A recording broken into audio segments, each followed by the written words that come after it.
My negative voice is with me daily. Is this the last day? Anybody gonna come to the show? Anybody gonna buy tickets? Are you doing enough? Are you funny? Are you as funny as you were 5 years ago? Today we're joined by Sebastian Maniscalco. An actor, a comedian, a writer, probably one of the most brilliant performers alive. The new king of comedy. Sebastian Maniscalco. Sebastian Maniscalco. I'm almost editing as I'm talking. Really? Yeah. If I speak more openly, I'm extremely sensitive and emotional. I tend to say things that might be a little abrupt and brash, but I mask it with humor. A lot of these moments that have happened in my career, I could have never imagined. You know, me doing a movie with Niro and Pesci and Pacino. I wasn't really enjoying it. I was nervous, I had anxiety. It was like, can I do this? But again, in my head, always looking at the negative. I'm done, it's over, I'm going home. It's never, oh, they're probably talking about how great I was. That's insane to think that. My mom and my dad are divorced. Mom's always gonna pick up the phone. Really? Yeah, always. You think they're always gonna be there. I told myself I wasn't gonna get emotional, but. Welcome back, everyone, to the School of Greatness. We have the inspiring Sebastian Maniscalco in the house. Welcome to the School of Greatness. Thanks for having me on. Appreciate it. Very excited, man. You've got, me and my fiance were watching your comedy specials a couple of years ago, and I was like, one day I got to get Sebastian on here and talk about his life, because the more I researched about you, it wasn't just like, okay, I'm going to sell out Madison Square Garden 5 times in a row, which is what you've done. I'm going to sell out, this arena tour around the world, which is what you've done, and have all these Netflix specials and movies and TV shows, and you've become a massive star. But as I started to learn about your background, you were a waiter for 7 years in Hollywood, just trying to figure out how to make a few bucks. And it was hard to get a job as a waiter for you. And what I want to know is, how do you emotionally and mentally, in a time and a season of life where there's no social media really back then, how do you work full time, but also go on the road full time to make a name for yourself and go for your dreams? And I also read a quote that you said about how long you got to give yourself. Your mom asked you on this dream, this crazy comedian dream, when no one can really make money. Yeah. Back in the day when you were kind of getting into it, she asked you how long you got to give to yourself until you make it. And you said, if I give myself a time limit, I'm setting myself up for failure. How did you have the belief in yourself during those early years as a waiter that you could actually make a full-time living making people laugh and bringing comedy to the world? Well, for me, I always knew I had an ability to make people laugh throughout my whole life, my childhood, with my friends, with my family. So I knew I had something there. Just like an athlete would know that, okay, I'm faster than everybody else. I could jump higher than everybody else. I kind of had that with my comedy. I was a huge fan of stand-up growing up. I would watch it like game tape. Really? Yeah, I would watch. That's cool. Video after video after video, just mesmerized. How are they doing this? How are they remembering all this? I used to go to comedy clubs when I was 15 years old with a girlfriend that I had at the time who knew the guy and snuck us through the back door. This is in Rosemont, Illinois. So I had confidence. Now you come here in 98, I don't know a soul. I start looking for a job. I end up at the Four Seasons Hotel in Beverly Hills waiting tables. But I didn't come out here to wait tables. But also, I'm not the type of guy to sleep on somebody's couch. So I came out with 10 grand. I wanted to have a cushion. It's not like Guns N' Roses. He came out, Axl Rose with like a guitar and $4 in his pocket. Right. I've always been like responsible. Coming out here, my mother was like, what are you going to do for health insurance? Like a lot of entertainment types don't even bother with health insurance. Like I had a Cobra plan. So it was a priority for me and my family that I was like covered with health insurance. So I got this job, and then I started doing stand-up wherever I could. Open mic nights. I took a stand-up comedy class just so I would have a supportive environment around me. Because I didn't really do stand-up until I came out here. I did it once where I went to school at Northern Illinois University. Mm-hmm. But then Edwardsville? DeKalb. Okay. DeKalb. Yeah. I went to school in Illinois for a little bit too. Oh, you did? Yeah. Where? Principia College. It's a small school near Alton, Illinois. Don't even know where that is. Hour from St. Louis. Okay. On the Mississippi River. Anyways. All right. So coming out here, I was determined to learn how to do this. And I knew it wasn't going to be easy. I knew it was going to take a while. Comedy, I heard stand-up comedy, you don't really get your voice until maybe 7 to 10 years into it. There are exceptions. Eddie Murphy hit it big young.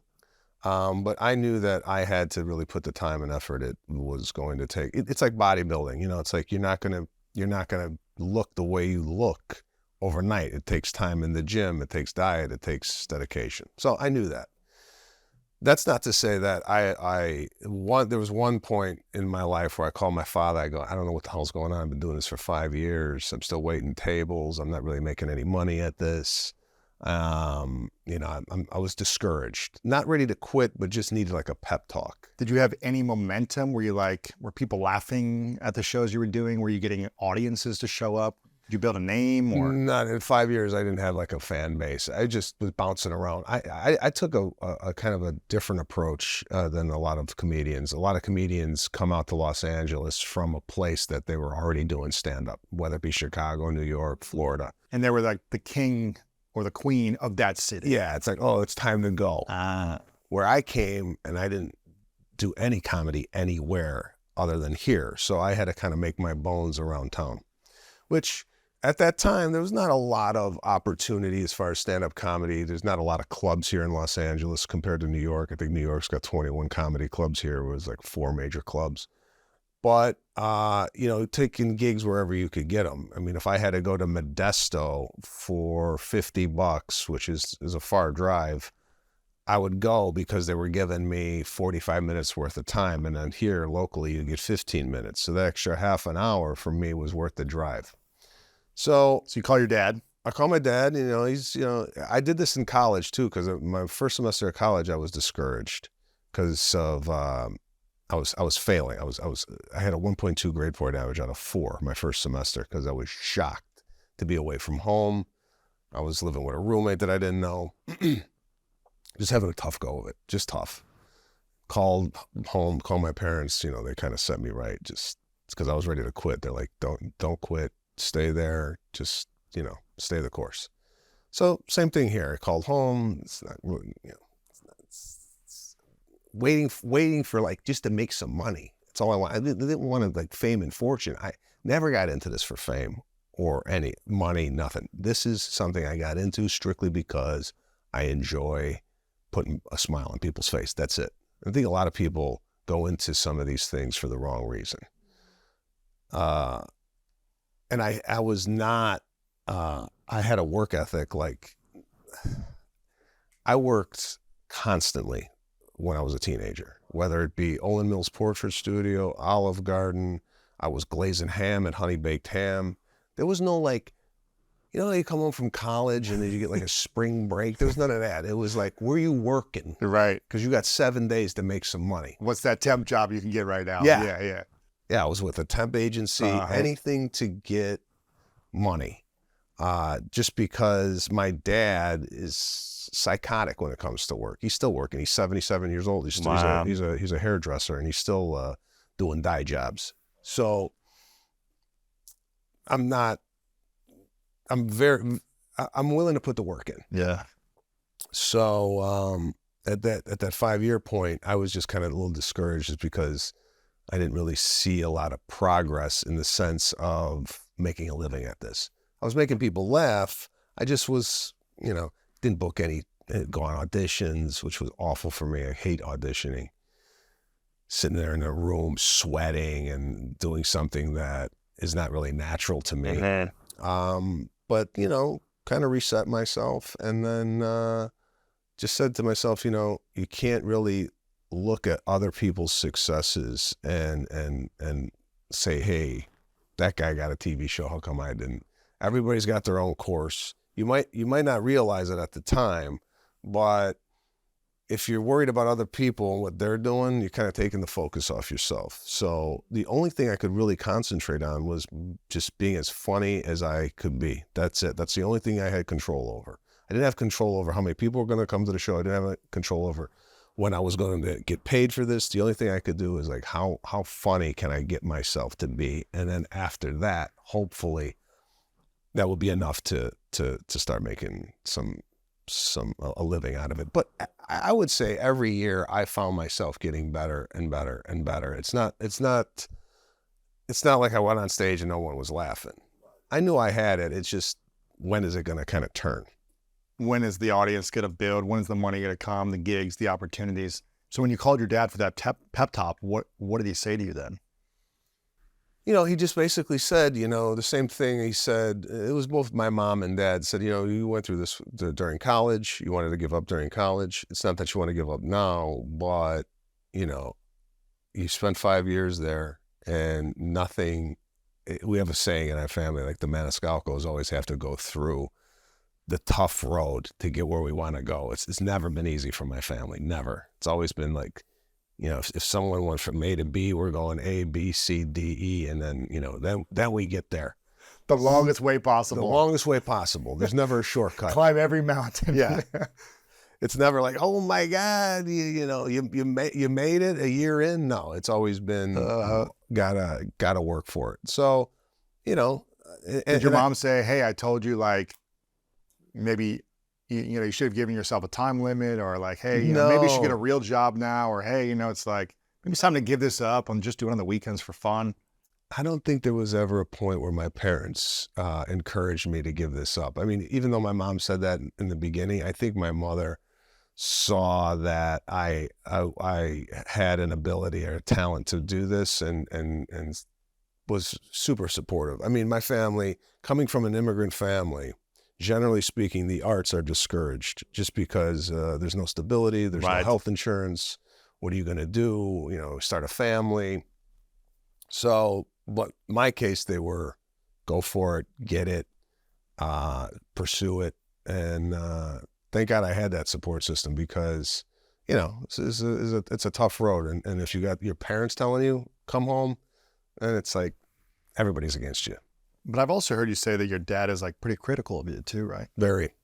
He was early on. I think it's subsided over the years, because we've had some discussions where I have told my father, listen, because my father is always on my shoulder whispering, you better write material because people are coming back to spending money. They don't want to hear the same thing. You better be on your game. He's even said to me, you should do your act the same way every night, from front to back, not a word out of place. And I'm like, Jesus, like, I don't work that way, Dad. Right. He's a creative too. He's a hairstylist. I said, you do the same hairstyle night in and night out. I mean, you got to, like, this. You get bored. Yeah. I get bored. I got to switch it up. But he got so intense with my, like, why did you leave out this line in this joke? That's the funniest thing in there. And I'm like, because, I don't know, I forgot it, or I didn't want to do it. But yeah, my parents have been critical of what I do, and also super proud of what I do. Right. So they're encouraging, but they're also like, but you could have done it better. It's like, keep going after it. We support you, but why'd you mess that up?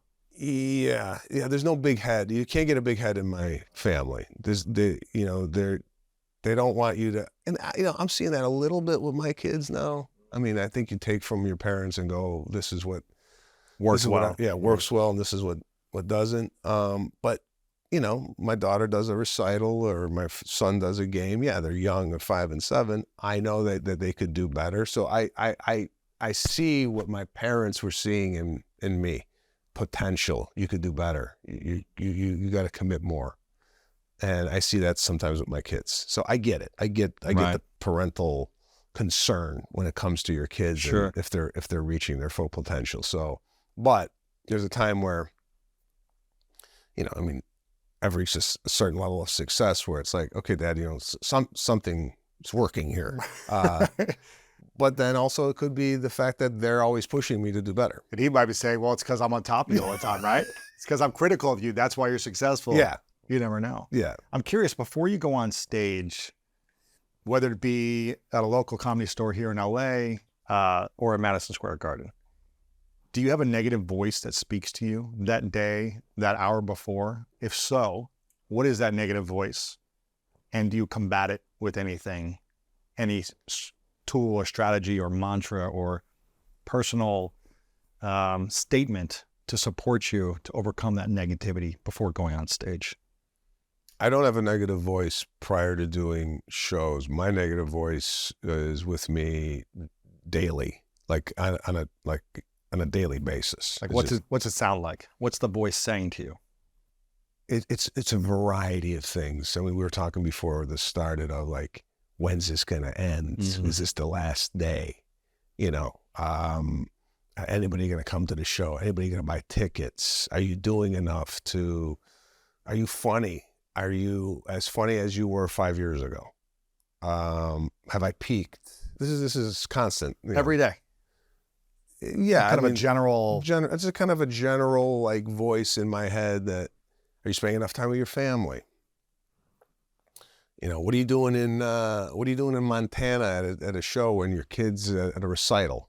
And they're never going to be able to see that recital again. That's a one moment in time that's happening. Then you combat that voice with, my kids are seeing me work. And when they see that, they might emulate that when they get older. Like, Daddy was working. He wasn't sitting on the couch watching TV, eating popcorn all day. Sometimes I think kids, you know, they ape the behavior of their parents. So the fact that they're seeing their father and mother work, for me, is like, you're giving them a template of this is how, and I'm coming from where I come from in the northwest suburbs of Chicago, the Midwest. I grew up working middle class family. We went on one vacation a year. Mm-hmm. There was not a lot of abundance, but we were never starving. We were never, you know, our clothes were, you know, TJ Maxx, Marshalls, that type of deal.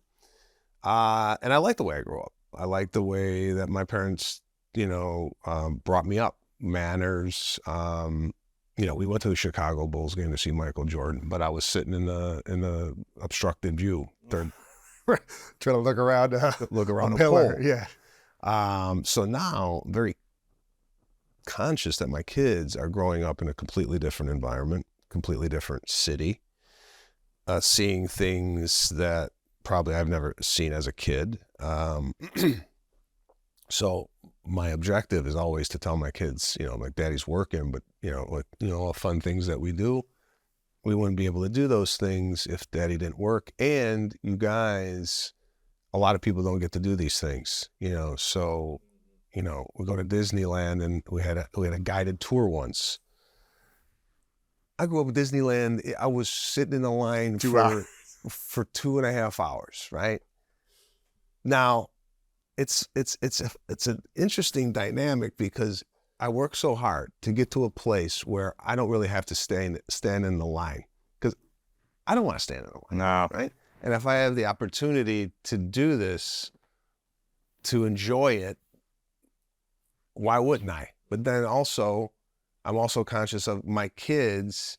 I don't want them to think that if they go to Disneyland with another family that doesn't have a guide, that family is looked as lesser than or what have you. So I'm constantly preaching to them these lessons, because very easily, and I seen it, like people that hey, let's go to the front row of the game, and they don't explain to their kid that this isn't necessarily a normal thing for a lot of people in the world. Sure.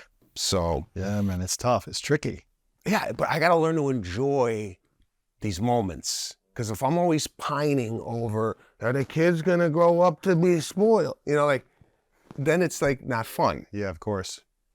I've heard you talk about money, how you struggled with money and how to spend it. And, you know, you didn't grow up with abundance, but you also didn't have a horrible childhood. But it sounds like there's still a mentality today, and I think you're 51, is that right? We should do one in a couple of weeks, yeah. 51. It sounds like today that you're constantly thinking about, how do I earn more? How do I make more? How do I save more? I don't want this to end. Is it going to end someday? So I have to keep working to make more money. Are you able to enjoy your money that you're making? Or is it a constant anxious feeling around making money, having money, seeing it in the bank, seeing it leave, seeing it come? What is that psychologically for you? Wish my wife was here. She's complete opposite. She's the spender. Well, she's not. She's like, let's enjoy ourselves rather than sit here and pine over the fact. Because you know what? You can do this, whatever business you're in, whether it be tech or you're running a pizza, whatever it is. You could always say, I'm going to work, and more money, more success. And by the time you're 80 and you're in a wheelchair and you're like, what the hell just happened? That's why we're talking about this book, Die with Zero. Like, what are we saving for? What is the main objective with this money in the bank? What are you doing with it? Are you going to start a charity foundation and pass it on to charity when you die? Pass it on to your kids? That's another thing. It's like, do you give your kids this type of money?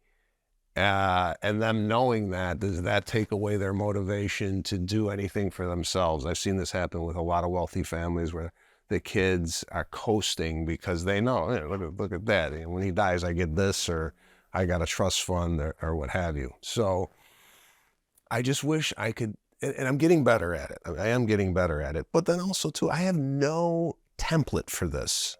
Like I can't call my dad and go, Dad, when you had this, what did you do? You know, there's other people that I could maybe confide in, but also too, you know, I've never been a guy that, like, money was something that you never talked about growing up.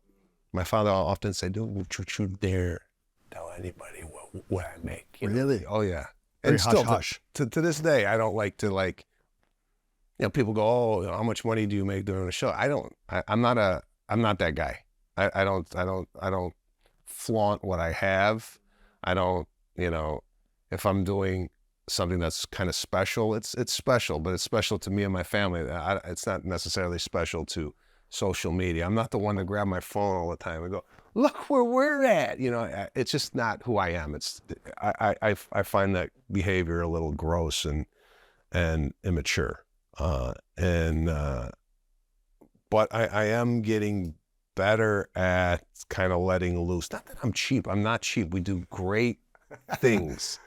But like, for example, like, going to remodel our house. Like, what's the extent of the remodel? Yeah, you could go unlimited spend. Yeah. You could spend forever. You know, do we get a new kitchen? Or like once you get the new kitchen, then you look at the other room. We've gone through this. Like, we just want to do something, and then it starts metastasizing throughout the house. And before you know it, it's like, we should have knocked down the house.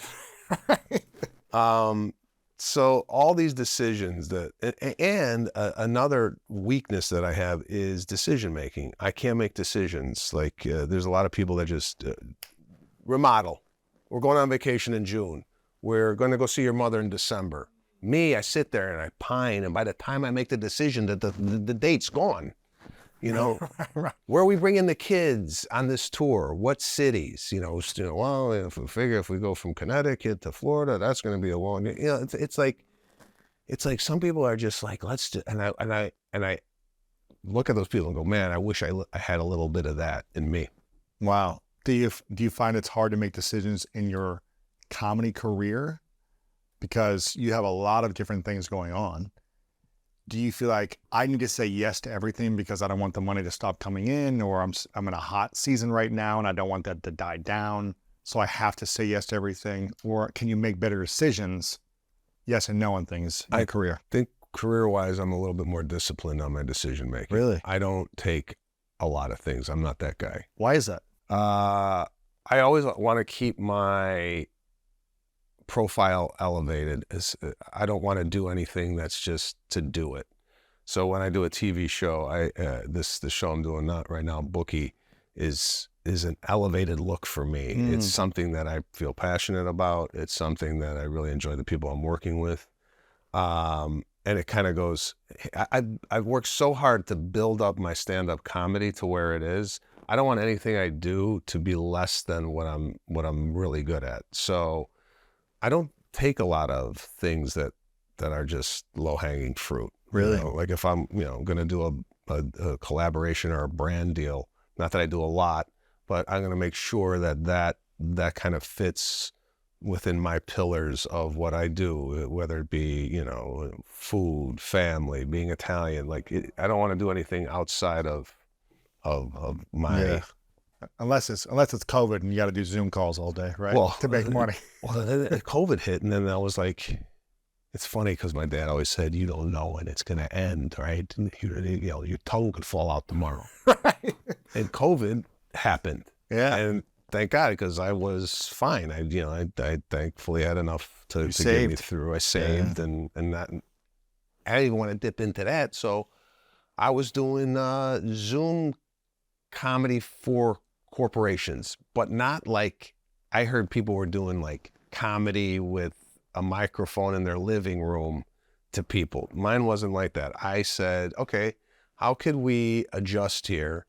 And it was more of a conversation. So it was like there was a moderator, and I was funny in the delivery of me answering the questions to a group of people on Zoom. So it wasn't like cheesy.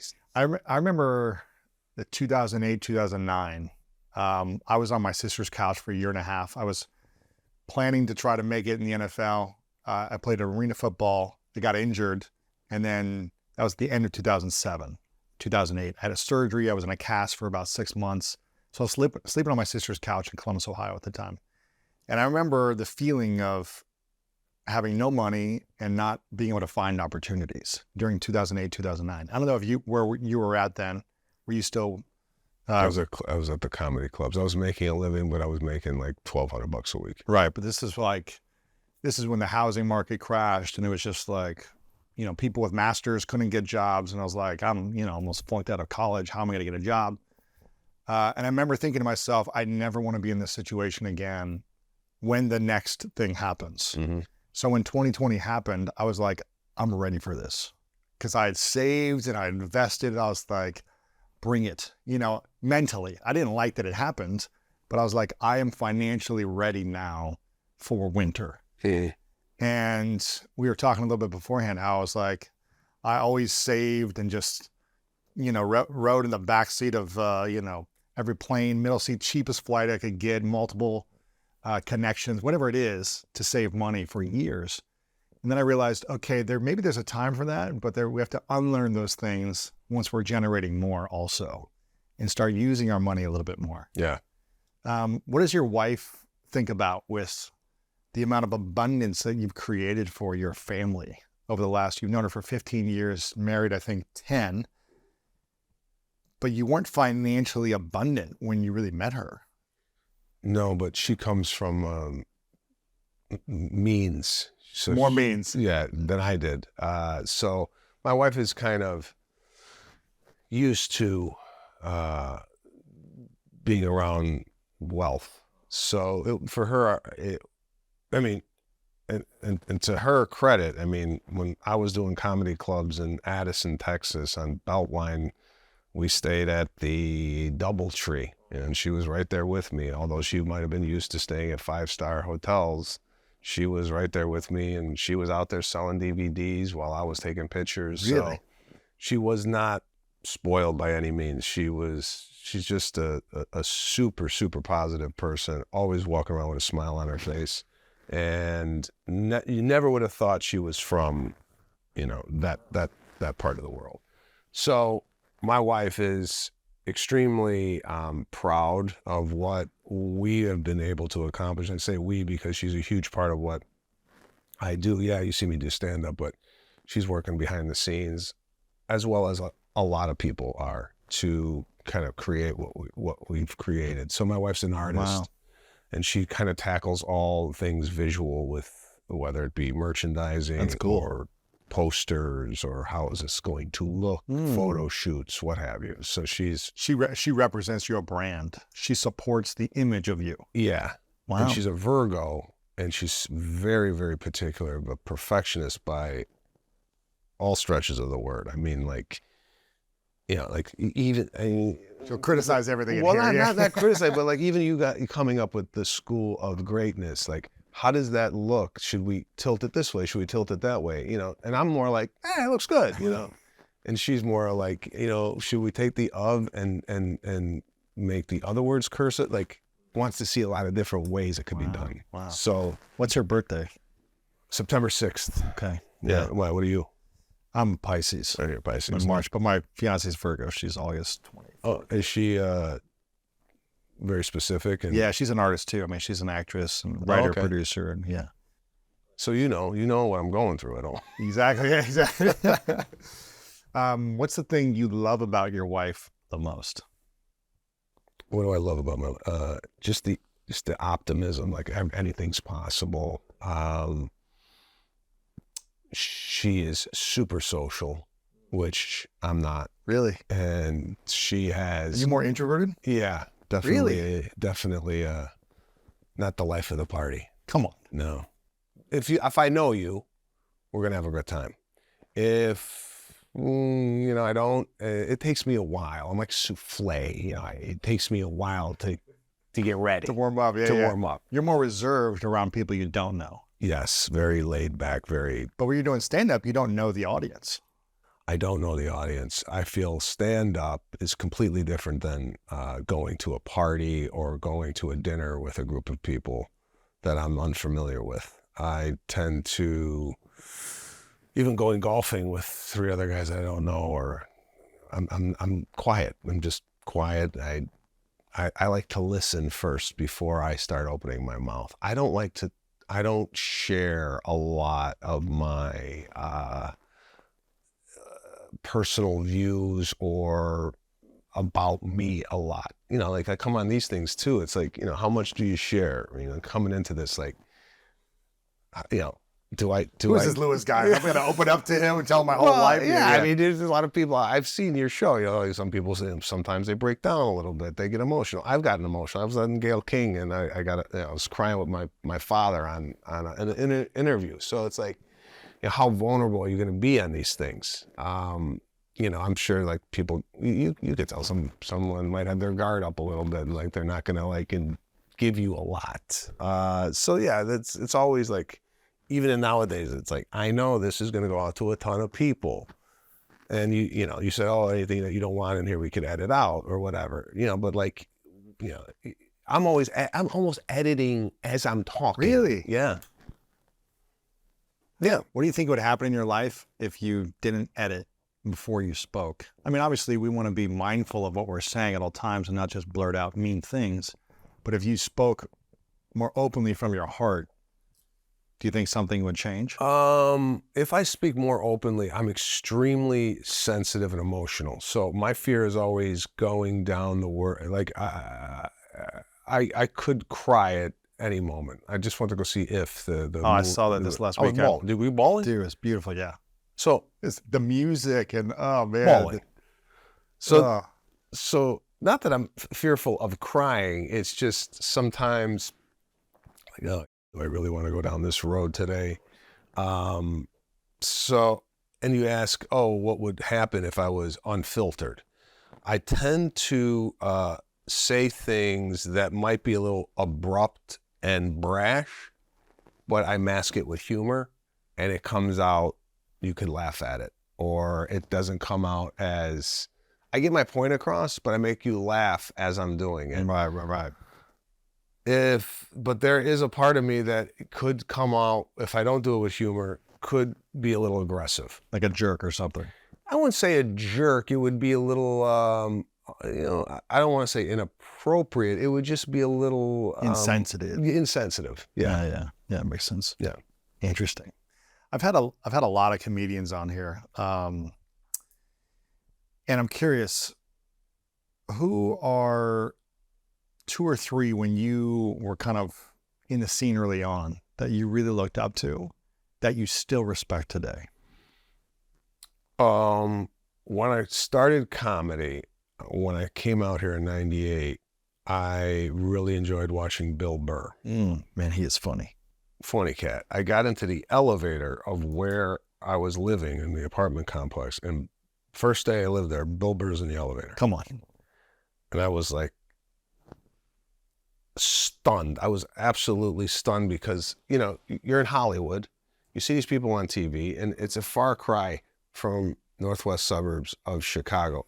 I always thought Hollywood was growing up like, where do these people live? Yeah, but they're out in the streets. But they're out in the streets, and now I'm seeing it firsthand. Like Bill Burr's in the elevator, so gracious. He invited me. I even opened up. I said, "Bro, I came out here. I'm a huge fan. I starting comedy out here." And he's like, "You want to come to the show tonight at the Laugh Factory?" He did not. So he invited me to the show at the Laugh Factory that night. First night I'm here. Come on. I'm at the Laugh Factory. The first day you got to LA. First day. Shut up. It's crazy. I couldn't believe it. I literally couldn't believe that I ran in. It was almost like kismet. It's like I ran into a comedian I respect and thought was super funny, and now he's inviting me to a show.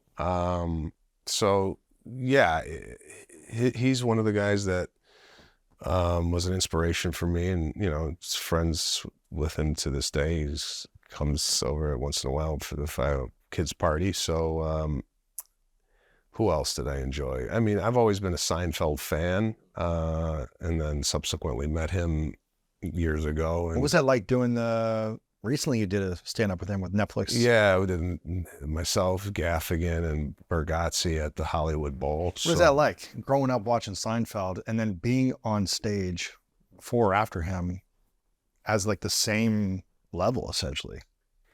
Yeah, it was, you know, I felt that feeling when he invited me on the Comedians in Cars. Like, here's a guy, grew up watching Oh my gosh. his show, and now I looked at that show as like he was like our Johnny Carson, because we didn't have Johnny Carson. So I felt like if Seinfeld thought you were funny, then you kind of like were in the club. He gave you the nod, Gave right? me the nod, like come sit down on the couch. Wow, what was that like?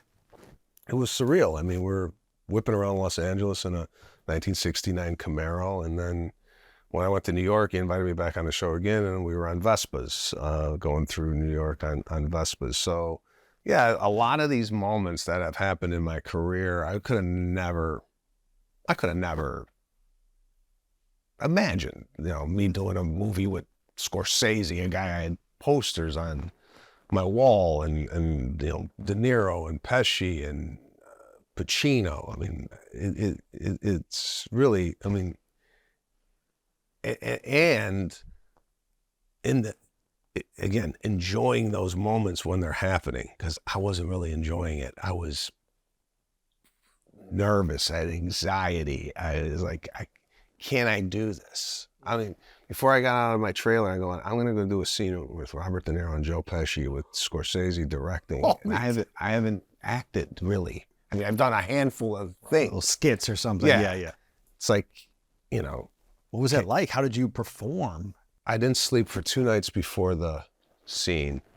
And when I went to rehearse with them, it was just, and ironically enough, they took the Gotham Comedy Club in New York and they made it the Copacabana. So I'm literally performing, acting in the same club that I started performing in New York. Come on. Years later. Come on.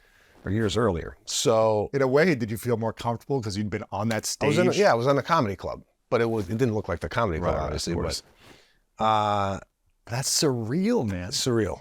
And then when I came out there to meet them, I didn't know, like, you know, like, here, to relate it to what you do, you got someone that's coming in that you're going to interview, maybe that you admired as a kid. Sure. And the night before, you're almost playing these, how's that going to work when he comes in or when she comes in? Are they going to be cool? Is it going to be good or a good vibe? Yeah. How many, they're going to have a lot of people with them. Are they going to like, you know, the setup or whatever, you know? That's me the night before. How's this going to work? Are they going to come in? Are they going to, do they think that I know what I'm doing?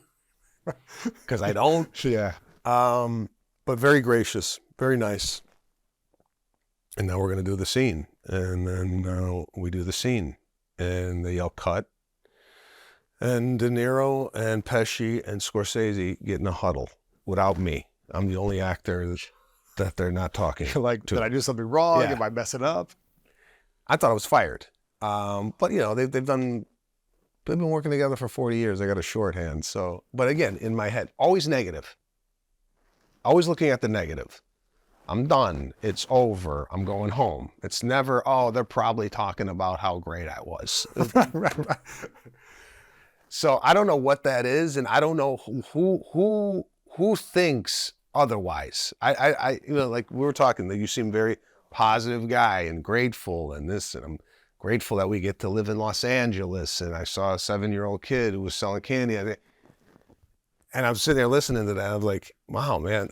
I sometimes I'm about LA. What the going on? This ain't the LA I knew when I came out in 1998. Look at the on the street, the this and that, crime and infrastructure, the taxes. So I'm that guy. Where you're the, hey, it's sunny today. Right. How blessed are we? Yeah. I ain't that guy. Yeah. Which, you know, I people like you, I'm like, wow. It's nice to be practice. around. It's a practice. You know, I can be in a negative state whenever I want to be, and then at the end of the day, I'm like, that's not a good day. I didn't feel like I had a good day. Like me complaining about everything that's happening or what I don't have doesn't make me feel good, and the energy isn't supporting my fiance, my friends, my team. They're probably all feeling my energy too, and it doesn't mean just make every day positive, even when stuff's going bad. Yeah. But it's also, when I'm in the practice of, okay, what can I do? You know, I ran 3 miles this morning to make sure I get out any frustrated energy, right? I'm going to lift later probably. I'm going to get in the sauna. You know, you're starting to do the ice tub, which you don't like. I heard you complaining about that on social media. You know, it's like I'm doing things that I think is going to give me more peace. And so it's a practice. It's a practice. I agree with you. However, in my line of work, I am looking at to make a living almost, because a lot of what I do is funny. Yeah, it's you know, true. Like It's nobody kind of wants. Seinfeld too. It's kind of like, you know, in a different way. It's like, how can you find the negative of things and speak about it? I went out last night, and there's a service charge now on when you go out to dinner. It's a service charge and then tip, right? So if I have a take on that, and it's Plus tax on top of that. Yeah. So it's a I'm bitching about that, but it's it's funny. I've realized there's nothing funny. Funny doesn't come from like, oh, if there's a service charge, that's fine. I'll pay it. That's not like, people are not gonna like laugh at that. People are gonna laugh at the fact that, what are they trying to do? Rip me off? You know, like it becomes, of course, or like humorous. Or like the tipping culture now. It's like when you buy something at a kiosk, it's like default is 25% tip. Yeah. Like, or you're kind of a jerk if you say no. Well, then they almost shame you into the tip. They'll turn it around. They'll go, I know. it's going to ask you a few questions. I mean, ask you a few questions. Why don't you just tell me? It's going to ask me if I want to pay you more money. Right. But yeah, I mean, there is something to be said about living your life in a positive way, and how that positivity affects people around you. Because if you are positive, you're right, your fiance is going to be a lot happier with you. Your coworkers or your employees are going to be much more happier, rather than you walking around with this negative cloud over your head. So and again, I don't want to paint a picture like I'm walking around with like just negativity. It's just my thought process is always, I'll give you an example. Doctor wanted to change my appointment. Like we were going to go over some blood work.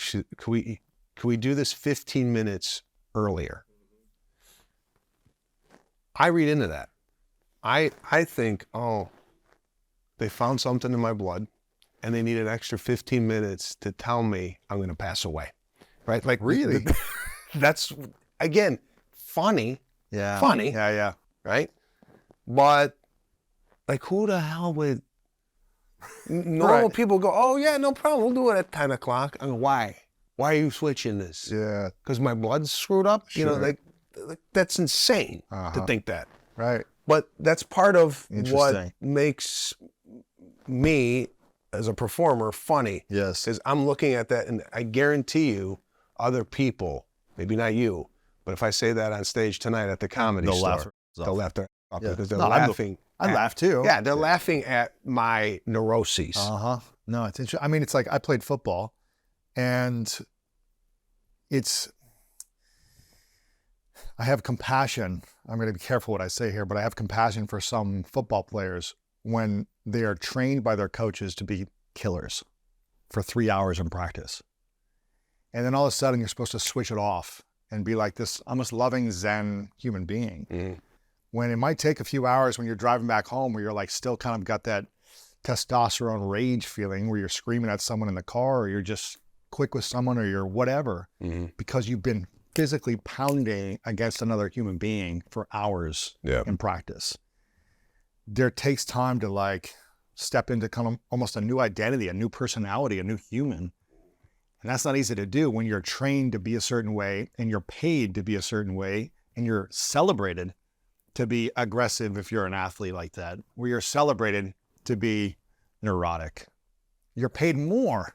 It's funny. By living in that way of thinking for those hour, 2 hour sets that you do. And then to just go back and be like, life is beautiful.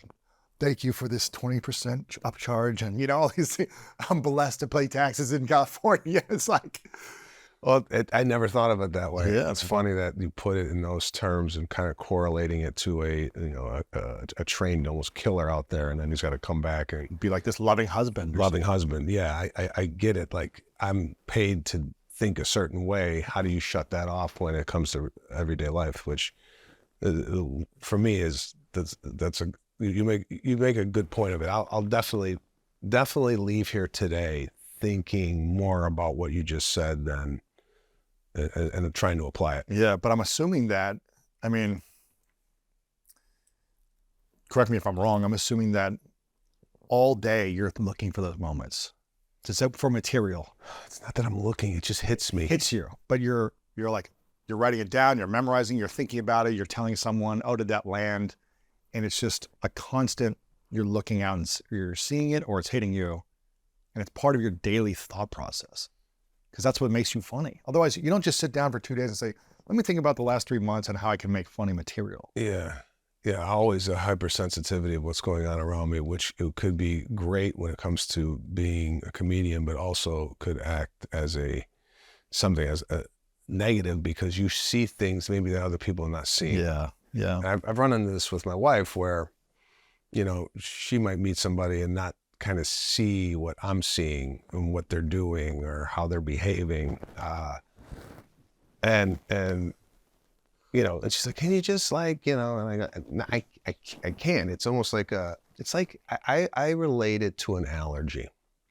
If you're allergic to peanuts, and I brought peanuts in here, you are either going to start coughing, sneezing, whatever. You don't have any control of that. That's the way I look at comedians. Interesting. It's like an allergy. We react to the environment around us, and we're unconscious about it. It's happening. It's like we're constantly having an allergic reaction to society. And then you're using that as material. Mm-hmm.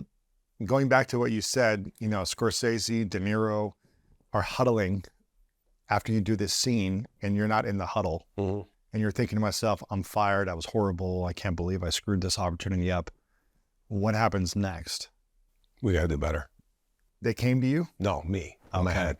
But what happened though after that? Nothing. Do it again. All right. Do it. I don't know what the hell they said, but we're doing it again. And then as time went on, over the course of the day, doing the same scene over and over and over again, you know, Scorsese would come out and give me a note. Joe Pesci came out and he started directing me a little bit. Really?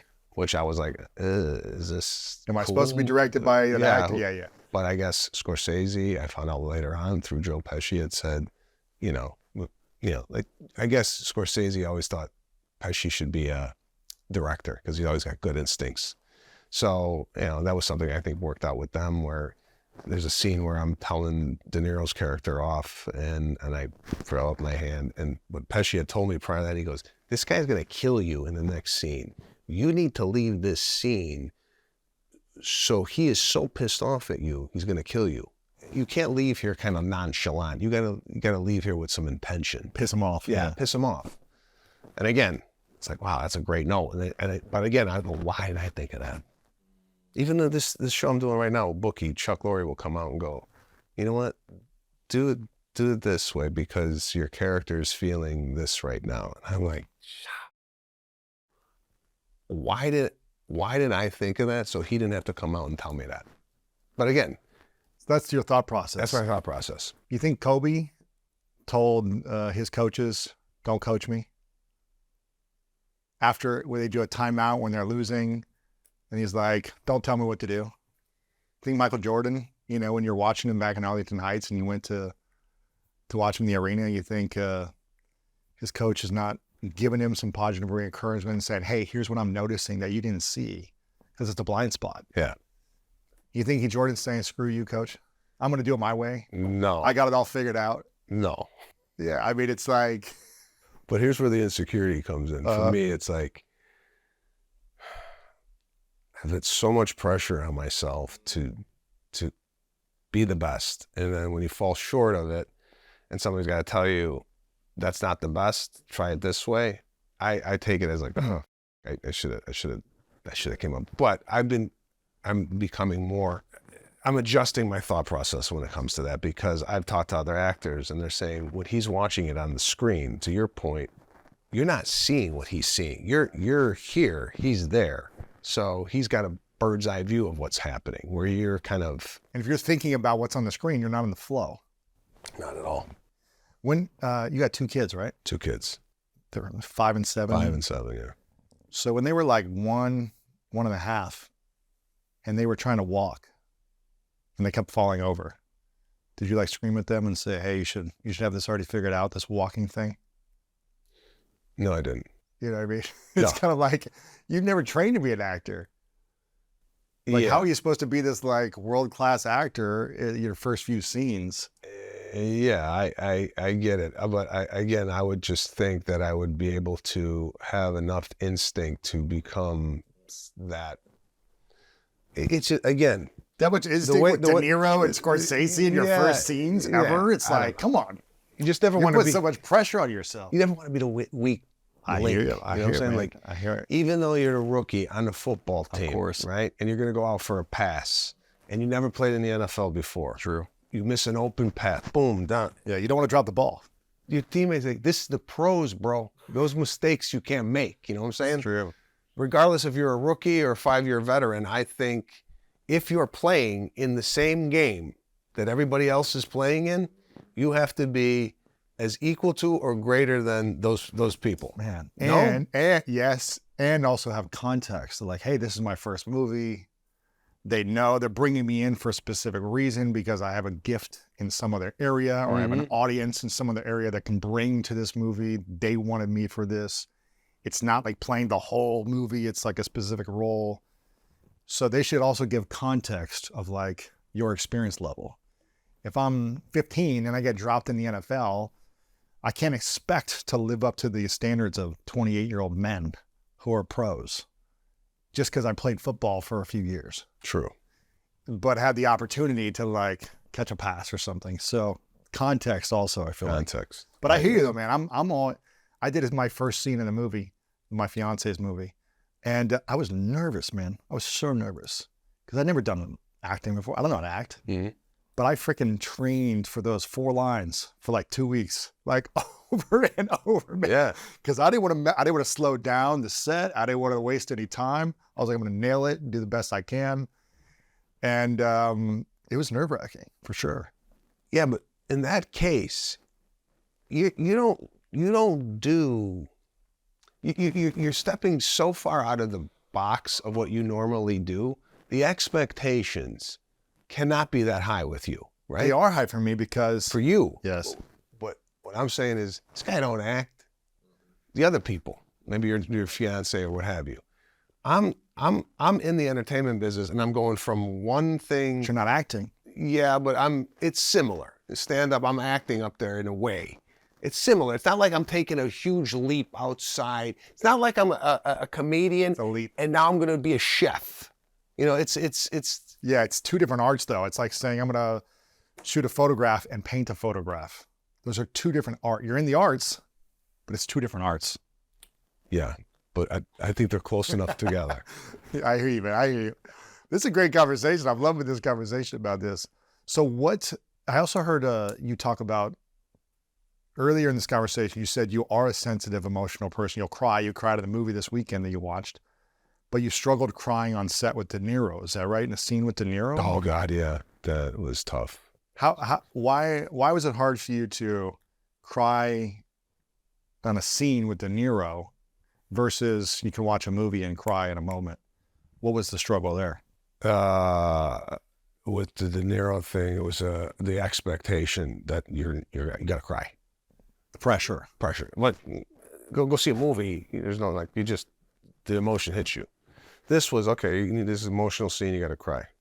Plus, during that scene, during that whole movie, I had sciatic pain. I had sciatic pain for 2 years, trying to perform stand-up, acting. I don't know if you've ever had it, but it's just not a good feeling. It's like nerve pain on the side, yeah.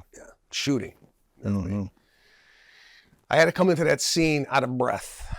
And the director says, why don't you run around the tarmac and then come into the scene and then you'll have, so I'm running with sciatic pain in like slippers. That should have made you cry alone. Yeah. That much pain. I should have. Been in that much pain, like I'm really in a lot of pain right now. Agony, yeah. So I go into the scene, we do the scene, De Niro's crying. I mean, I almost became, I did become just a fan. I was just watching him like in the scene. I'm in the scene, but in my head I'm going, this guy's crying. That's amazing, right? man. And I'm like, that. I got the next line. Cut, do it again, no cry. Second scene, no cry. You did your line also, no cry. It was a scene. It was lines back and forth, back and forth. I'm not crying. So I tell De Niro, I said, listen, I need help. I don't know what to do there. He goes, okay. So we go into the airplane that was on the tarmac, and I said, I can't get there. I've never cried on film before. Can you give me some advice? He goes, well, I was going to tell you, but I don't know your process. Hey, there's no process. I'm just coming into this, hoping to God I cry.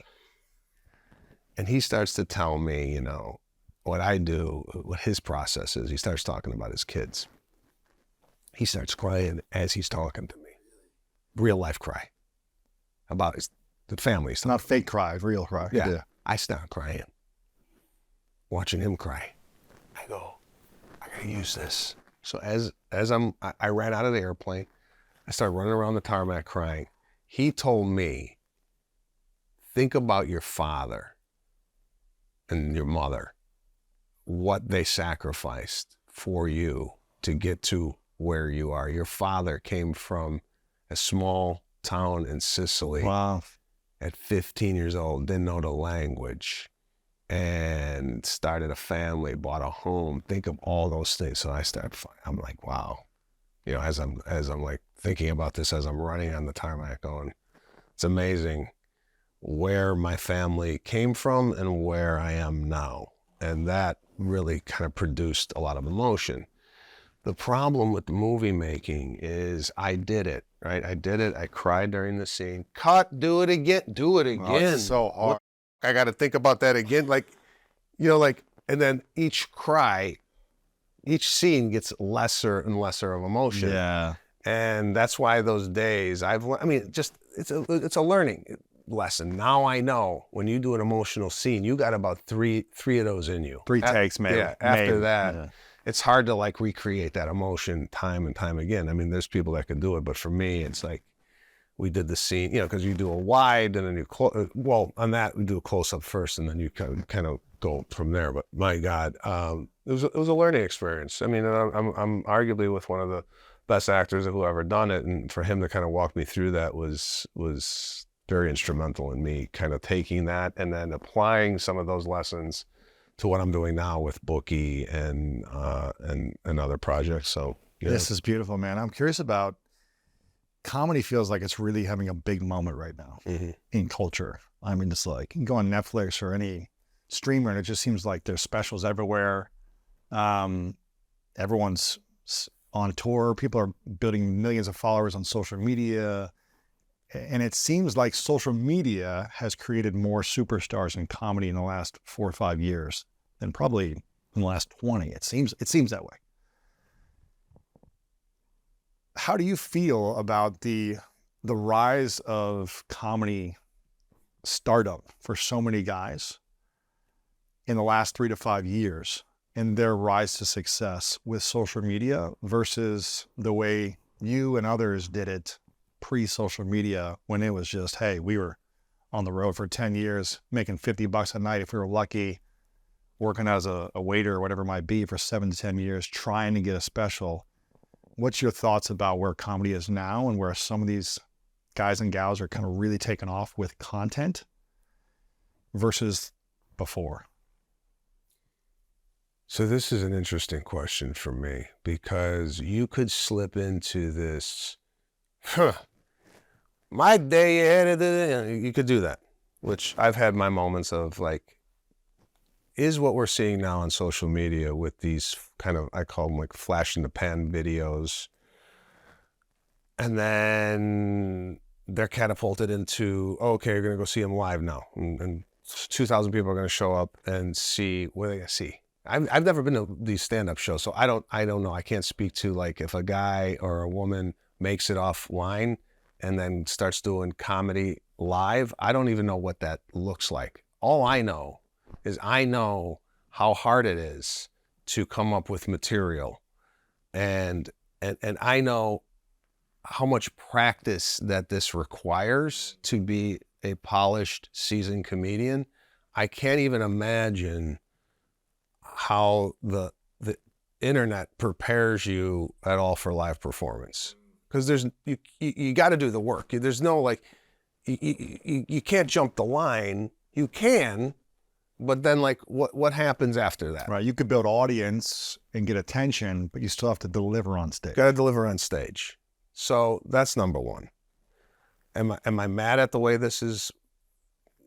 I'm mad at the sense that maybe we're not going to see, or maybe this is taking away from the younger generation the course of doing night after night after night, and maybe we're not going to see as polished comedians. Maybe, I don't know. Time will tell. You could also look at it like this. I have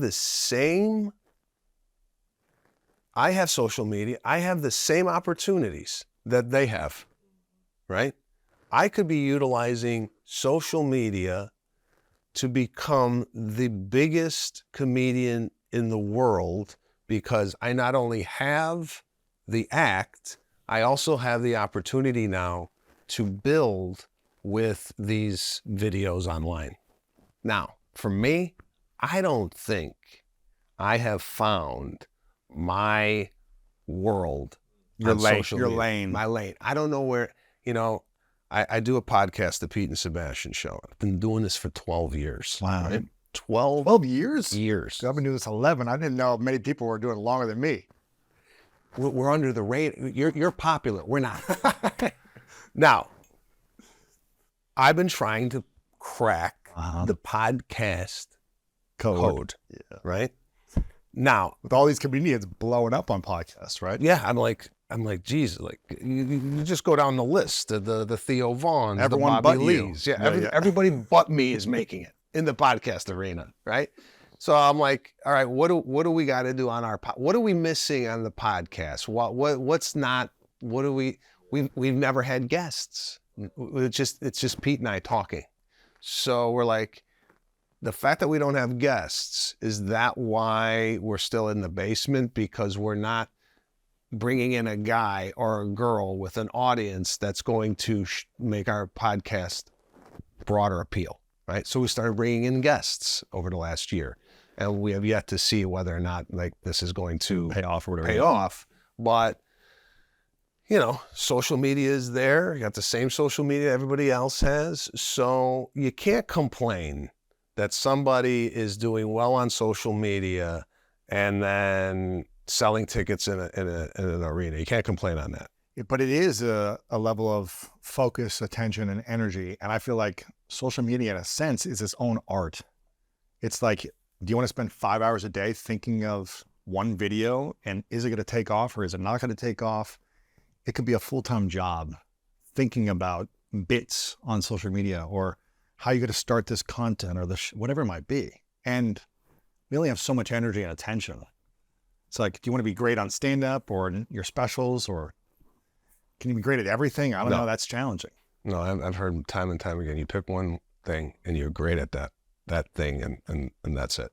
Not that's it. I mean, you could do other things, but your energy listen, if I took my energy and said, okay, I got a podcast, I got to do the video of the week or whatever it is, I'm not writing material, or I'm not thinking about material. I'm thinking about all these other things. But you look at social media and go, this got 38 million views. You know, like you go there and going, there was really no time or energy thought into this. It was just kind of like this hit like a moment, and you can't explain why things are popular and why things are not. You'd like to think that, you know, it's just like cooking. If you're in the kitchen for 3-4 hours preparing a meal, and somebody's in the kitchen for 5 minutes preparing a meal, what's going to be better, the 5-minute meal or the guy that took the time? Never know. I don't know. You would think it would be the guy that took the time, but now it just seems, I don't know. I can't figure out even today's humor. What are people laughing at? Because it's so subjective. It's like you look at something online and go, I don't think that's funny. Or you go see somebody do stand-up and go, I don't get it. I don't understand why this guy's got 15,000 people in the audience. It's so subjective, and to try and figure it out, but. Well, I think it is the relationship they've created with their audience, what makes it funny to them. You know, it's like especially with kind of the online social media audiences with the content, it's like they've built a relationship of the content that they like in consuming, that personality. And then they might go to sell out 15,000 people. And for you, it may not be that funny, or others, it may not be funny, but to their audience, they've found a connection, humor. You make a good point. Probably same with you. It's like, you know, you've captured an audience that's just like sells out everything you do. Well, that audience was, I've created it through the stand-up. Yes. It's not necessarily that people fell in love with me personally. They fell in love with the stand-up. What I think is happening is these podcasts, they fall in love with the personality. Yes. Oh God, this guy is like, he's going through so much stuff at home, and then he or she puts on tickets for sale, and they go, not necessarily for the stand-up, but for, to your point, oh, I have a connection with him because he farts in bed too, right? So, and if the person learns how to be great at stand-up or talented enough, they should have a great career or a good career. Yeah, but to me, the stand-up, listen, you got to do it. It's just you have to do it, and Takes and reps. I think if you went to go see a seasoned comedian, and maybe a guy or a girl who hasn't really been, you tell the difference if it's right next to, if you're eating a steak, if you're eating McDonald's and you don't have any other comparison, Tastes great. tastes phenomenal. Right. I hear that. Who's one stand-up comedian that you've seen in the last 5 years that doesn't have a big audience, that isn't selling out arenas, but you're just like, man, this person has really, they've got a gift. They've really studied well. They've put in the reps. They put in the time. And it's just like, they are funny every time, but they're not well known yet. Who is that person? I wish I could give you a name. I'm not one of these guys, and I probably could have done this. Actually, I did this with, I said Theo Vaughn a while back. The guy was going on stage and really killing, but no one really knew who he was. This was about 7 years ago. Really? So he was crushing on stage. Yeah. He came into his own in stand-up. Like it kind of happened. He was at it for a while, and then something clicked where he started doing. And the video content started to take off. Yeah, and then the podcasting took off. So that was a guy that I kind of thought that was going to go places, but I'm not a guy now that I have a family. Yeah, the time is limited. You're not going out 4 nights a week. Yeah, I mean, I'll go to the Comedy Store tonight. I'm going to do 2 sets there, and I'm going to go home. It's not like I'm going to be hanging out watching other guys or girls perform. Sure. So I don't know who the hot person is coming up, just because time. I don't have time. Yeah. What's the best piece of advice your dad has given you lately? You're at the top of your game in terms of where you've ever been in the past. There's obviously a lot of room for you to grow, if you want to grow. You've sold out Madison Square Garden 5 times. You've got a massive tour that's about to happen here, I think next month, all over. And what is the best thing that your dad has said to you with all the success that you have at almost 51 years of age now? I guess the advice is never to rest on your success. So, and then, my mom is going to watch this too. My mom is always, never talk about me. Right? She's always wondering, how come she's not in the act? How come you don't talk about me on podcasts or whatnot? But I love my mother to death, and she's also a huge part of kind of giving me advice. Everybody goes to my dad because my dad, I always talk about him, but also my mom, my mom is my muse. My mom is someone, if I could get dying laughing, I'm like, I'll use that on stage. That works then. That works. My mom is a good gauge of kind of what's funny. And when I call her and we get on a roll, there's nothing better than making my mother laugh. Other than my own family, when I get my mother going, it's like, because my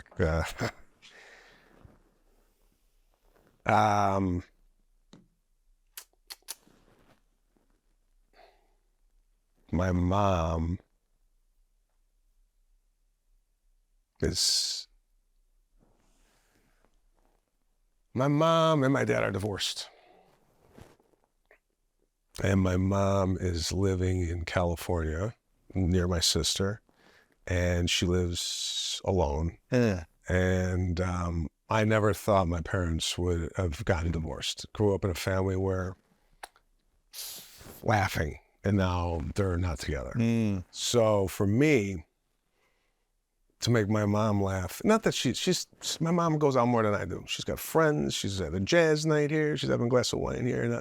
But I feel with my mother, if I can make her laugh, that it's just, I don't know. It's selfishly, it's a good feeling for me because, I never would have thought my mother would be living alone at 78 years old.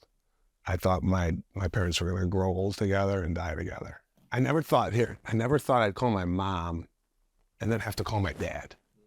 I always thought it was going to be, Ma, put Dad on. Right. And it's not that way. And yeah, they got divorced later on in life. So for me, it was, some kids witness divorce early on. Maybe they don't know what's going on. Why is that mommy and dad? But when you have like a full 35 years to like they're together, and now you got kids yourself, and they're not coming to see your kids together. No, they're separately coming. It's separate, and it's like it's a tough pill to swallow, just because I never perceived it going that way. And they still talk, but they're still in communication. But it's just like Christmas is not with the both of them. So providing laughter to her, for me is gold. And same thing with my kids and my wife too. Sure. What's the thing you love about your mom the most? My mom, it's just always there. Really? It never like, always there. Mom's always going to pick up the phone. Yeah. Always. So for me, I told myself I wasn't going to get emotional, but I think this is appropriate, and especially now that my parents are getting up in age. You think they're always going to be there, and sometimes you take it for granted. And I always try to make that a point in my head. Like my mom always says, I said, "Mom, I got to call you back." She goes, "Yeah, right," because sometimes I don't call her back. And I should be more mindful of that. But yeah, my mom is gold. Wow, that's beautiful, man. Yeah. If you could, your parents are 78, 77. So let's do a hypothetical question here. If you could fast forward, call it 30 years, and you're 81. And you continue to accomplish every dream that you have imaginable in your personal career, but also in your personal life. You see your kids grow up the way you want to. You're there, you're loving, all these things happen in your life. And hypothetically, if you could be your 80-year-old self for a second, or see him having a conversation with you, and he could know exactly what you're about to go through the next 30 years, and he can give you 3 pieces of advice for you today, what do you think your 80-year-old self would say to you today about how to live the next 30 years of your life? Wow. My 80-year-old self would tell me, no, first and foremost, stop worrying so much. Just take each day as a blessing. Don't worry about what you cannot see in the future, because I'm always worried about what ifs. What if this happens? What if that happens? Don't worry. Also, we would say, don't work so much. Really? Don't kill yourself working this much. Spend time with your family. My dad has often said he worked too much. For what? For what? He missed a lot of the childhood memories, So he'd probably tell me to relax with the work, which I've often said, after this tour, maybe I just go and do casinos or Las Vegas, maybe pull back a little bit. This is a big undertaking, this tour for me. It's a lot. How many cities? 94. 94 cities. 94 shows, 94 I should say. 94 shows. How many months? From July 11th to April 10th, I think. I shoot a special at the end. 94 shows in a couple months? Well, no, April to, I'm sorry, now July to April. So what is that, 8 months? For next year. Next year. Oh, gosh, I was thinking April to July. There's dyslexia in me. I was sorry. like... Yeah, over a course of 8 months. Okay, I got you. Yeah. Wow. 94 shows. So and these aren't like going down the street to the comedy. No, these are like major, we're doing 5 arenas. Yeah. Yeah. It's a lot of energy. A lot of energy. But what I like about it is I used to do 2 shows a night. Like I used to go to a theater and I go, let's say 7 out of 9 or something. Yeah. Yeah. And for me, it's like one show, give it all I got, and then leave it on the table. Next night, do the same thing. So going on this tour, it's not only the tour, it's the promotion behind the tour. It's the selling of the tickets. It's all that. And for me, it's great. It's great. But maybe pull back a little bit after this and kind of enjoy the fruits of my labor, enjoy my family, and just enjoy without I did it. It's great. I love doing this, but what's it all about? I want to get more into charity. I want to start giving back more. I want to do, I might want to tackle something else. I told my wife, I go, maybe I want to go to culinary school. Maybe I want to, because I'm passionate about cooking.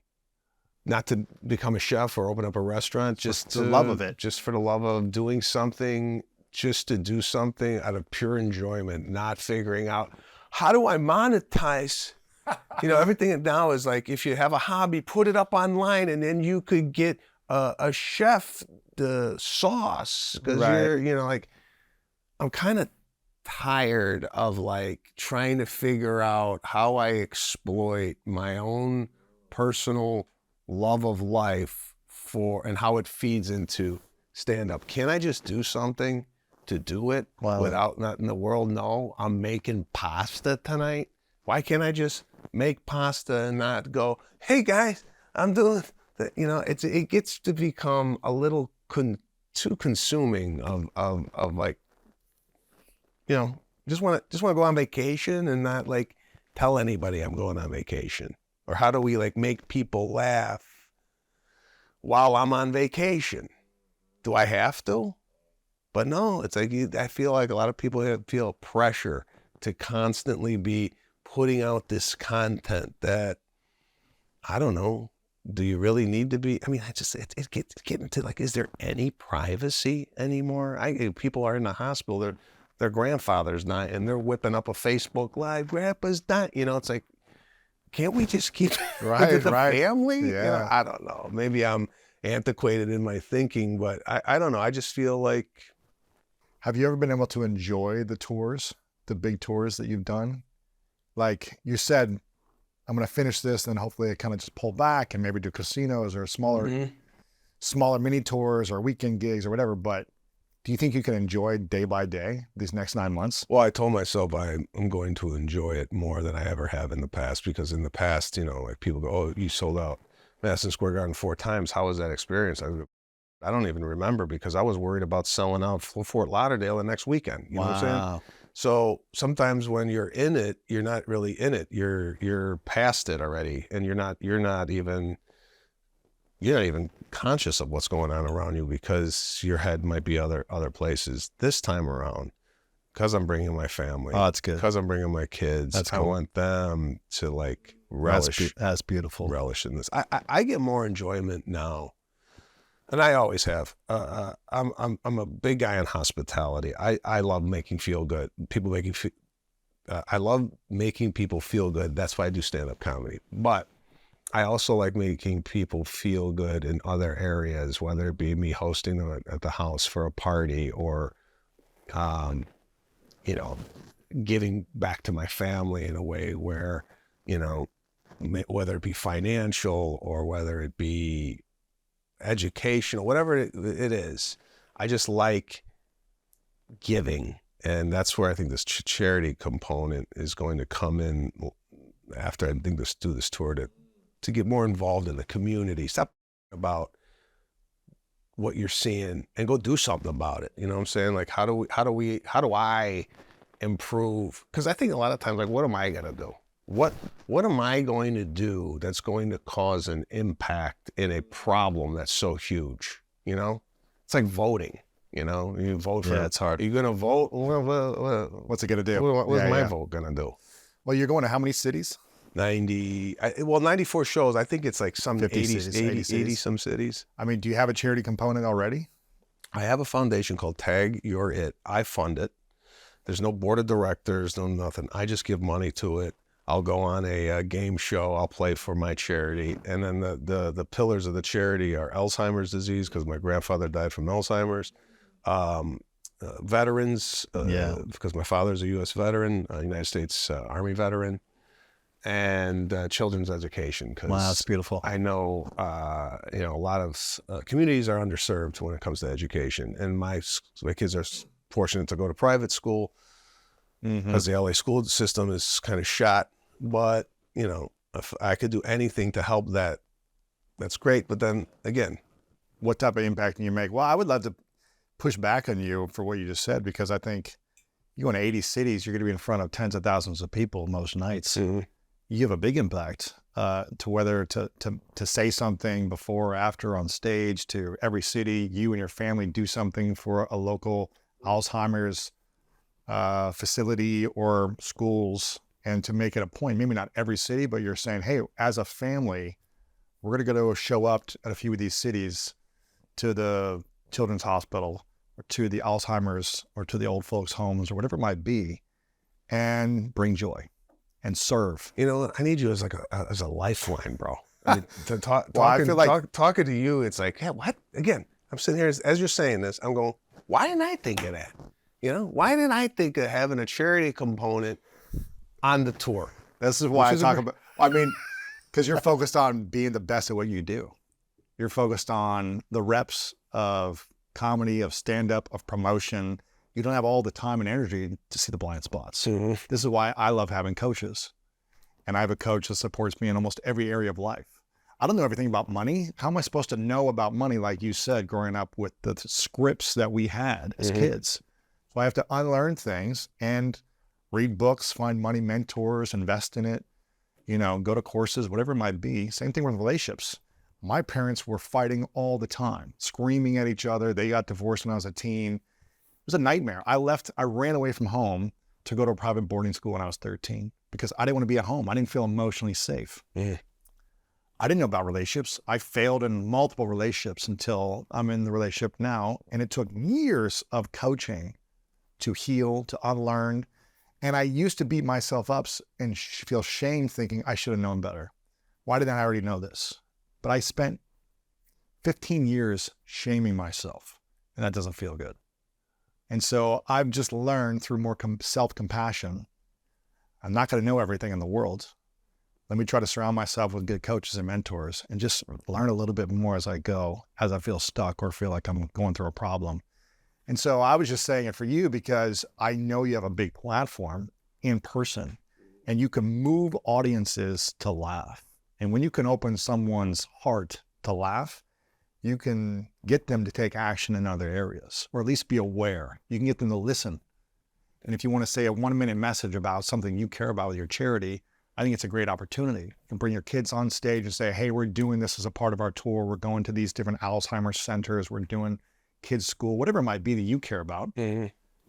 I think it's a great way to enjoy this process even more over the next year. Yeah, I agree. By serving just a little bit outside of the comedy as well.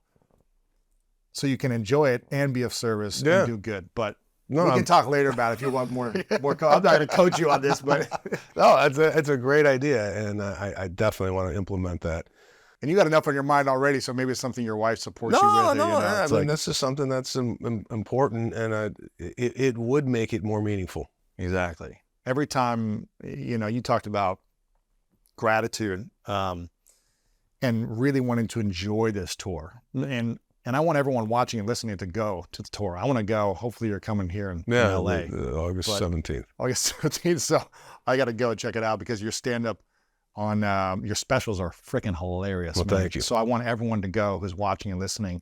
Where can we sign up for tickets to buy tickets on the tour? So I go to SebastianLive.com. All the tour dates are there, and going to a lot of different cities. I haven't even gone before, like Youngstown, Ohio. All right. Norfolk, I'm from Ohio, Virginia. so that's good. Oh, okay. So, we're going to all the, Boston, New York, Chicago's, and Philadelphia, Fort Lauderdale's, but San Antonio, someplace that I want to perform once. Austin, Texas, got a brand new arena. So going to a lot of different places, and Sebastian Live, Sebastian Comedy is the Instagram and the Twitter. I try and populate that with funny videos so people get away from it. You start scrolling down any of these social media platforms, it's depending on your algorithm and what it's feeding you. But for me, I always stop on the videos that create a smile and not so much anxiety, and I don't even watch the news anymore. I don't either. So you put out humor and things that make people laugh. I try to put out positivity. I think that's what people should consume more of. Yeah. Things that bring a smile to someone's face. SebastianLive.com. Make sure you guys get tickets, bring your friends, your family. I just feel like, especially over the next 6 months, I think you're doing this at the perfect time, as there's going to be so much chaos in the world with the election and the political season, and just like families probably like fighting with each other over like what's right and wrong and who to vote, all these different things. Like, just stop fighting, go watch you live, laugh, bring your family, bring your friends, connect, have fun.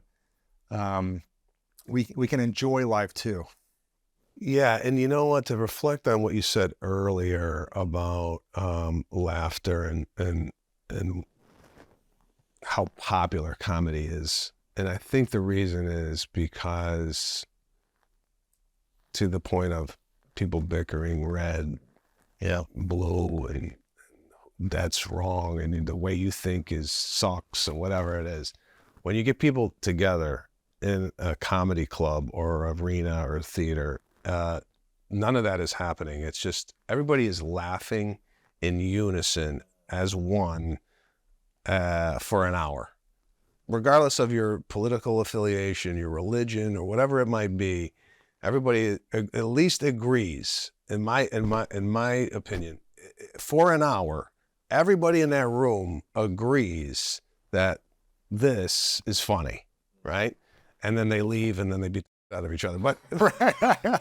But I think that's why people are looking for this. The people are so inundated with all this whether it be you open up your iPad, your phone, you turn on the TV, you're just getting constantly bombarded by all this stuff. And people are looking for a release, an outlet. And I think comedy's providing that right now for people. So, yeah, you're right. I think this is a great time to tour. Perfect timing, man. I hope. I hope I'm gonna message you halfway through and check in and making sure that you're enjoying the moments.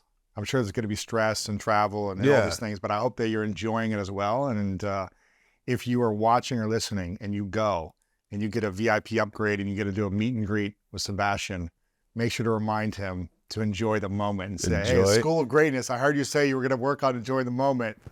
And make sure to remind him in case he's not. I do have 2 final questions for you. Okay. Before I ask them, Sebastian, I just want to acknowledge you. Again, this is our first time meeting. And I would acknowledge you for your openness, your realness, and your honesty about where you're at in your life. 50 years of living, ups and downs, but a lot of joy, a lot of success, and a lot of fun and fulfillment. And I acknowledge you for, there's some comedians I've had on that they want to be in comedy mode all the time, and it's fun.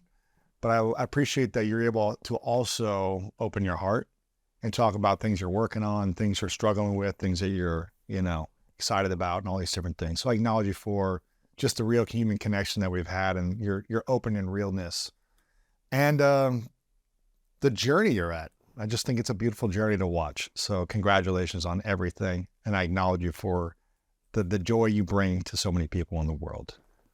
Very, very nice of you to say all those things. Very nice. My question to you is, is this something that I like to acknowledge you for? Is this something that you have learned from somebody else? Or is this something that you came up with to do at the end of these shows? Or did you, because I think a lot of times, like, I'll take some of the stuff that you told me today, and I will repurpose it and say it like it's my own. Yeah. Right? Sure.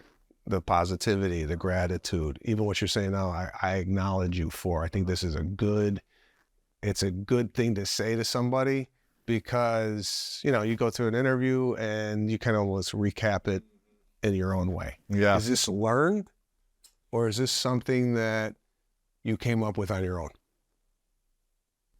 I don't know if anyone comes up with anything on their own. I never saw anyone at an end of an interview say, I acknowledge you for what I'm seeing in you. But I have done a lot of courses, personal development work, trainings, mentors, coaches. And I think what I always wanted as a child was to be seen and acknowledged. And I think every child wants to be seen and acknowledged for their existence. Mm-hmm. And many years I didn't feel seen and acknowledged. And so I overworked, I over-hustled, I did whatever it took to be the best in my sports so that I was never neglected. That continued in the business world after I got injured. I overworked, I overtrained, I was, whatever I can do to be the best. When I hit 30, I'm 41 now, I was a multi-millionaire in the bank account. I had like a little audience. I had a successful business, a little personal brand, but I was extremely miserable. And I was chasing validation from everyone else, but I didn't have it with myself. I wasn't able to acknowledge me or see me, the worst of me, the best of me, and everything in the middle. And so it's been an 11-year journey since starting this show of kind of reclaiming that power and ownership of, sure, it's nice to be seen and acknowledged by others, but the real tragedy is if we work so hard on the things we love and enjoy and we don't acknowledge ourselves. And so I try to acknowledge me, quietly every day and say, man, just keep doing the work. You're doing a good job. Sure, you can be better, but being consistent is a great step. And I know that most people crave acknowledgement. And it's just something I started doing on the show. Again, I never saw someone do it, but I was just like, I know people want to feel acknowledged, and I want to speak into people what I see in them. So Yeah, I started doing it at the end of every interview, and I just think it's imagine a world where everyone was able to acknowledge themselves better and the people in their lives better. Mhm. And I'm not saying like your dad never saw you or your mom never saw you. They just were criticizing you all the time. It's not what happened, obviously. They saw you and acknowledged you. But imagine a world where, we can coach and empower people to level up and also see all the beauty outside of it. So that's part of the journey. It's a nice touch. And sometimes I don't know how to accept those acknowledgments, like even compliments. Like I feel like It's hard for people to acknowledge, to receive. it. Yeah. It's like I almost want to jump out of it. I know. It's very uncomfortable for a lot of people. Yeah. It as you were saying, I'm like, oh, Like, God, another one. He's doing another one. Well, it's interesting because in the more I've, and most people are uncomfortable, and I don't do it to make people uncomfortable. No, I know you don't. But I've learned that most people and comedians, believe it or not, they want, or actors, they want the laughter, they want the, there's like a joke about comedians, I can't remember, and like actors about always needing applause growing up or something, or never having like their parents like acknowledge them. I can't remember, but there is a stereotype of actors and comedians needing that to fuel them to feel worthy, right? And I'm not saying you need that, but I've seen comedians struggle with receiving acknowledgement. Even when they get clapped on stage, it's like fueling something, but they still don't feel enough. Sometimes. I don't know if that lands or if that speaks to your industry at all, but it's what I've noticed. I struggle with that. At the end of my show, I know some comedians that stay out there and they're bowing, this, Right. this, and like Yeah, they really receive it. Taking it all in, right?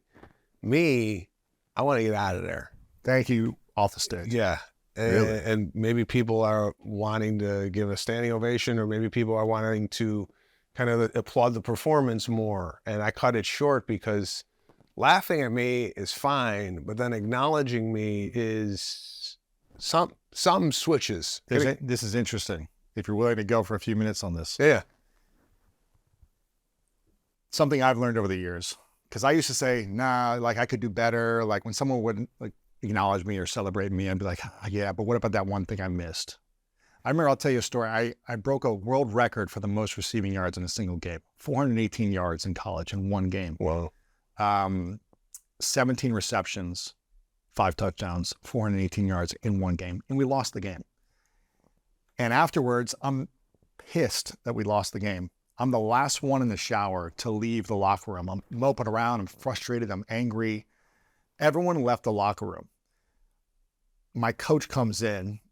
I'm literally in the shower naked. He comes, it's an open shower, for those it's guys shower naked. Yeah, Anyways, Coach comes in and kind of creeps around the corner and just says, congratulations, you broke a world record today. Most receiving yards in a single game ever in the history of college football. And no one's done this in the professional leagues either. And I was head against the shower kind of wall, the hot water running down me, again, butt naked. And I'm thinking, what? And like, we just lost the game. And he's like, congrats. And I was miserable for a week. Like I'd done something no one in the history had ever done. But all I could focus on was like, yeah, but I dropped that one pass. And what if that was the thing that could have got us to win? It's still on me why we lost. It was like beating myself up. It took me weeks to be able to be like, oh, that's actually kind of cool that I did that. And I've learned over the years that when you block someone from saying, hey, that was awesome.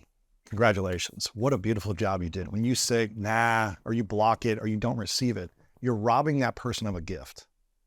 You're robbing the audience. And you're not doing this intentionally, so I'm not trying to put you down, but you rob an audience of really being like, wow, I just had my mind blown. Thank you for giving me this hour of joy. My life was before I came here, and you took me out of the darkest place of my life. Without that, I don't know where I would have been tonight. I might have been drinking all night. I might have been beating someone up. I might have committed suicide. But because of your gift, your hard work, 50 years of life experience that you brought for this hour, you brought me joy. And if someone stands up and wants to applaud and scream, it's a disservice to rob them of that gift. And again, I'm not blaming you or making you wrong for never doing that in the past. But I would, again, encourage you to take it in for a little longer than you're used to. Be willing to stand there and see what people do and just be uncomfortable for 60 seconds. See what happens at the end of the tour. No, I'll fight through it. That's my suggestion. It does get quite uncomfortable. I can imagine, man. But, it's hard to see 20,000 people just sit there and acknowledge you and like standing ovation and scream, and it's not easy. Unless you're a narcissist, maybe then you're like, keep it coming. It's like, no. But if you're a decent human being, you feel like a little bit of like, oh, Yeah. You want to have some humility. You feel uncomfortable. Like, I understand. Yeah. Yeah, because there is a sense of, again, negative. I'm thinking if I stay out there longer than I should, someone's going, what is this? I don't, hit the. So, I hear you. And there might be 3 or 4 people that are saying that too. You're probably going to get a few people that said, what was he out there for 30 seconds tweeting out there? You're going to see that. Yeah. You don't have to be out there 5 minutes, but it's like, if you stay 5 seconds, try to stay 50 seconds. It's like, extend it and see how you can make yourself as an experient feel uncomfortable and really receive and enjoy those moments. That would be my suggestion. But you didn't come here to get coached by me, Sebastian. No, it's good. It's a good learning experience for me. So, but thank you for, of course. I have to acknowledge you for giving me some nuggets and morsels of knowledge where I'll leave here and implement into my own life. That one being the charity event, and another being the relishing and the applause. The receiving, yeah. I told you before we started, my intention is to make this the most powerful conversation you've ever had. And it was damn good, I gotta tell you. And to impact people around the world. Yeah.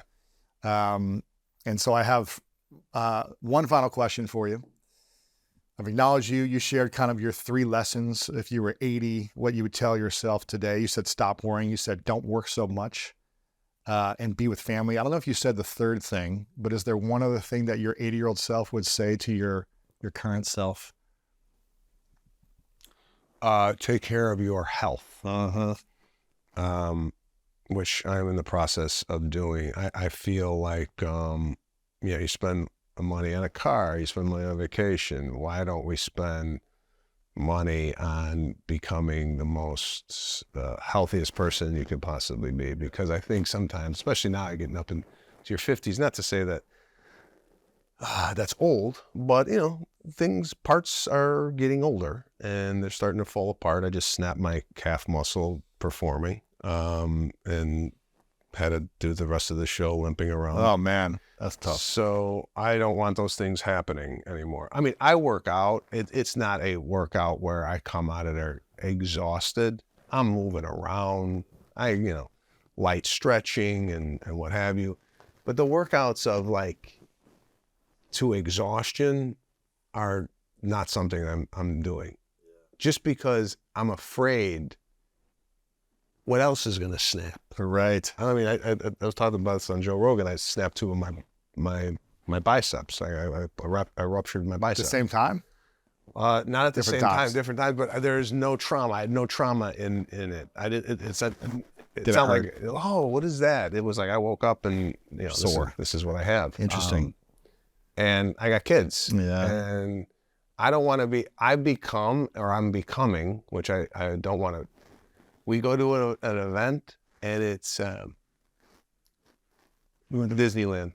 My family gets on there. Say hi to Daddy. I'm the say hi to Daddy. Like I'm on the sidelines. Yeah. They went skiing. I can't ski. Say hi to Daddy. And I'm thinking I'm missing memories, moments with my kids because what? I'm not taking care of my body, and I'm not at optimal health. So my 80-year-old self would definitely tell my 50-year-old self, when you're my age, 80. You don't want to be stagnant, and sitting in a chair. And like, I don't want that. I don't want that. Yeah. Final question, Sebastian. What's your definition of greatness? Definition of greatness. I don't think you can define yourself as great. I think greatness has to be from other people. Like, Muhammad Ali said he was the greatest, right? But that was just his kind of persona. To me, Michael Jordan is the best basketball player I've ever seen play, right? There's debate on that. But I think you're great when other people are applauding your greatness, not necessarily yourself. I mean, not to say that there's people out there saying I'm great, but greatness to me is you see something or you taste something and go, I've never seen or felt anything like that. So and I think we're throwing greatness around too much. There's just like everybody, he's a genius or he's the GOAT. I did a thing a year ago about the GOAT. Everybody's the GOAT now. How many GOATs are there? You know what I'm saying? So I think if we reserve greatness for true greatness, it has much more meaning than if you start throwing this word around for everything that you see. First of all, you got to know what not having peace is to really understand peace. So, unfortunately, I have had some rough moments where I'm like, I am miserable. Really? I am freaking miserable. And not because of my work. I love what I do. It is the greatest feeling in the world.